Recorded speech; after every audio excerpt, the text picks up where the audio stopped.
Welcome to Missing the Mark, where we look for meaning in strange places. I'm Christopher. Hi. Today I want to give a defense of navel gazing.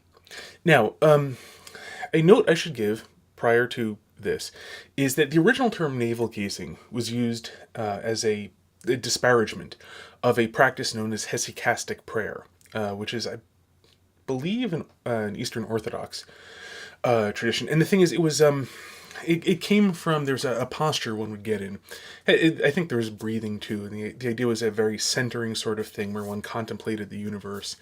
But the physical position involved sitting with one's head between one's knees, and this is where the disparaging term navel gazing came from. That's not at all what was going on. It was a physical position, so if I didn't mention that, my friend Eve would come leave an angry comment about it. So, okay, that historical note aside, the term navel gazing has in fact come to refer to the idea of looking at one's navel. And I want to give a defense of this, in a limited sense, not in what's actually being talked about, but in a more metaphorical sense. And it's this.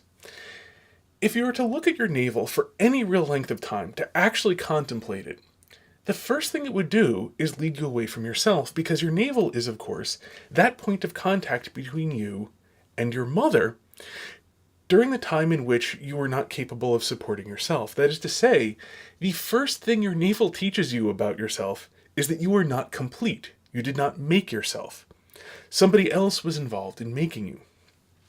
There's some minor asterisks about the fact that technically the fetus is actually constructing itself with nutrients given to it by its mother. But on the other hand, this still leads you to the fact that you had a mother, and therefore a mother and a father.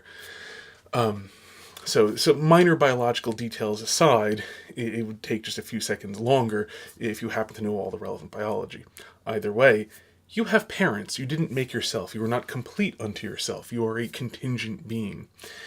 And moreover, you happen to know that your parents are just like that. The fact that there were, in fact, two of them proves that, the fact that there are two of them, and granted, this is perhaps more a philosophical approach, but the fact that there are two that are capable of interacting with each other means that the two of them are placed within a shared space in a contingent way, and therefore neither of them are themselves entire unto themselves, but rather they themselves are contingent as well. And so on it goes back, leading you to eventually there must be something which is not contingent. There must be something unlike this for it to have started. And started not in a temporal sense, but started in a logical sense. For any of this to have happened, there must be something that wasn't like it that got it going.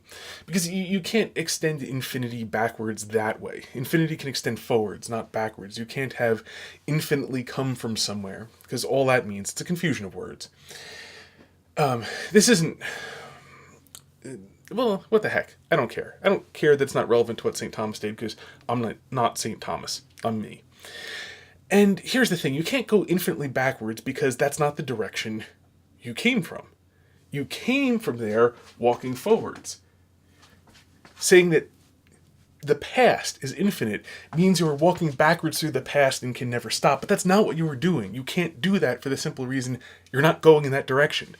You're going into the future. You came from the past. And you can't have kept coming forever. Because that's just a confusion of words. It literally doesn't mean anything. There's no meaning you can attach to this sort of thing. It is... Because there are two sorts of but what if. Like in the great story told by Martin Buber, and I'm going to get this a bit wrong, but of the rabbi who during the Enlightenment, there was a Enlightenment skeptic who went around to many of the famous rabbis, and they would argue with him, and they could never convince him that God was real. And then finally came to one of the most famous, who when he walked in, sat down, and the man was just reading his book. The rabbi was reading his book and didn't look up. And then after a bit looked at him and said, "But what if it is true?" And those words shook him, because he couldn't get out of his mind the fact that it is a legitimate question. But what if it is true? Now, that is a very different thing, because it is possible for God to be true. It doesn't mean anything to say, but what if sheer nonsense? that is not the same sort of thing as what that rabbi did in that story, which, well, I didn't tell it very well because I'm kind of hoping people had heard it or something like it. The thing is, you will see people doing, but what if nonsense. Like, well, but what if 2 plus 2 did equal 5? That doesn't mean anything. It just has no actual meaning. And the mere fact that you prefixed this non-meaning with but what if does not itself make it meaningful. C.S. Lewis famously put that nonsense doesn't suddenly become sense merely by adding the words God can in front of it. And what this means, in more concrete sense, is that to say, can God do X? Or what if X were true? Either one of those formulations. The thing is that X has to actually refer to something, or your sentence is not meaningful, because all language points to something. If what fits inside of that X does not in fact point to anything, you don't have a meaningful sentence, because it's not possible to describe what in fact your sentence is talking about. So it means that if the X is something completely nonsensical, like what if the past stretched on infinitely far and never got started but is still here, that is the same thing as saying, but what if? Because a collection of words that don't refer to anything has the same exact semantic meaning as silence. There's no difference between silence and nonsense. They both refer to the same thing, that is, to nothing. So, having pointed that out, this then leads you back, if you think about it honestly, to there must be something different from us. We can't be all there is. This sequence of contingencies, each one activating the next, it can't be the only thing. There must be something which activates this, but does not itself require some sort of activation. That is, in the Latin, actus purus, pure act. Something which is not in any sense potential, something which is not contingent, but rather something which is necessary. Now, of course, as St. Thomas would put it, that necessary thing is what all men call God. Capital G. And so the first thing, within at least seconds, I should say, of sincerely gazing at your navel, this should lead you directly to thinking about God. Now, I mean, you could get off into some rabbit warrens, and obviously I kind of did here, just describing it, but nonetheless, the point basically stands, in particular, if you had ever thought about this before, that the thing about navel gazing, interestingly enough, of all the parts of the human body, is that it sort of most directly should point you to the fact that you didn't make yourself, and therefore to think of your creator. And this ties into what I was saying earlier in my video about praying always, and a possible approach that may work for it.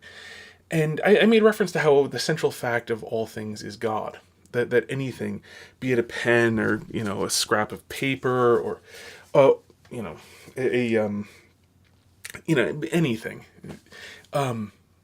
All of those things, whatever they are, each one of them, the central fact about them is God. And why is the central fact about them God? Because for all of them, they all have this property. Maybe not quite so explicit as the navel, but all things are incomplete in themselves. And their incompleteness forms an arrow pointing at that which completes them. That is to say, at God.